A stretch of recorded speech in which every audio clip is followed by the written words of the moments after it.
नमस्कार मित्रों। आज मैं आप सबों के सामने एक कहानी लेके प्रस्तुत हुआ हूँ जिसका शीर्षक है समझ, धैर्य, विश्वास एवं कर्तव्य बोध। अपने धर्म ग्रंथ राक्षसों के वध से भरे हैं। ये राक्षस भी विचित्र व अकाल्पनीय वरदानों से संरक्षित थे। किसी को वरदान प्राप्त था कि वो न दिन में मरे न रात में, न आदमी से मरे न जानवर से, न घर में मरे न बाहर, न आकाश में मरे न धरती पर। तो अन्य को वरदान था कि भगवान भोलेनाथ और विष्णु के संयोग से उत्पन्न पुत्र से ही मरे। तो किसी को वरदान था कि उसके शरीर से खून की जितनी बूंदें जमीन पर गिरेंगे उसके उतने प्रतिरूप पैदा हो जाए। तो कई अपने नाभि में अमृत कलश लिए बैठा था, लेकिन हर राक्षस का वध हुआ। हालांकि सभी राक्षसों के वध अलग अलग देवताओं ने अलग अलग कालखंड में भिन्न भिन्न जगह किया, लेकिन सभी के वध में एक बात समान है कि किसी भी राक्षस का वध उसका वरदान विशेष निरस्त करके नहीं किया गया। ये नहीं किया गया कि तुम इतना उत्पात मचा रहे हो इसलिए तुम्हारे वरदान समाप्त कर रहे हैं और फिर उसका वध किया, बल्कि देवताओं को उन्हें समाप्त करने के लिए उसी वरदान में से रास्ता निकालना पड़ा। अंततः कोशिश करने पर वे रास्ते निकले भी और उसका वध भी हुआ। अर्थात परिस्थितियां कभी भी अनुकूल होती नहीं है, अनुकूल बनाई जाती है। उदाहरण के लिए चर्चित राक्षस रावण को ही ले लें। रावण के बारे में ये व्यवस्था कही जा सकती थी कि भला रावण को कैसे मार पाएं। 50 तीर मारे और 20 भुजाओं और 10 सिर भी काट दिए, लेकिन उसके भुजाएं और सिर फिर से जुड़ जाते हैं। तो इसमें हमें क्या करें? इसके बाद अपनी असफलता का सारा ठिकरा ऐसे वरदान देने वाले ब्रह्मा पर फोड़ दिया जाता कि उन्होंने ही रावण को ऐसा वरदान दे रखा है कि अब इसे मारना असंभव हो चुका है। फिर ब्रह्मा पर यह भी आरोप डाल दिया जाता कि जब स्वयं ब्रह्मा रावण को ऐसा अमर तत्व का वरदान देकर धरती पर राक्षस राज लाने में लगे हैं तो भला हम कर भी क्या सकते हैं। लेकिन ऐसा हुआ नहीं, बल्कि भगवान राम ने उन वरदानों के रहते हुए ही रावण का वध किया, क्योंकि यही मार्ग है। पुरातन काल में हम जिन्हें वरदान कहते हैं, आधुनिक काल में हम इन्हें विधि सम्मत विशेषाधिकार कह सकते हैं।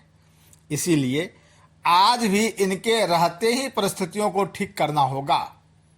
हमारे पौराणिक धर्म ग्रंथों में ऐसा एक भी साक्ष्य नहीं मिलता कि किसी के वरदान को हटाकर पहले परिस्थिति अनुकूल की जाए और तदनुरूप उसका वध किया जाए। हर युग में दो बातें समान हैं, और वह है कि दुष्ट शक्तियों का विनाश एवं धर्म के पुनः स्थापना। अतः इसमें भय या भ्रम की आवश्यकता नहीं है। विश्वास रहे कि यह पुनः होना ही है।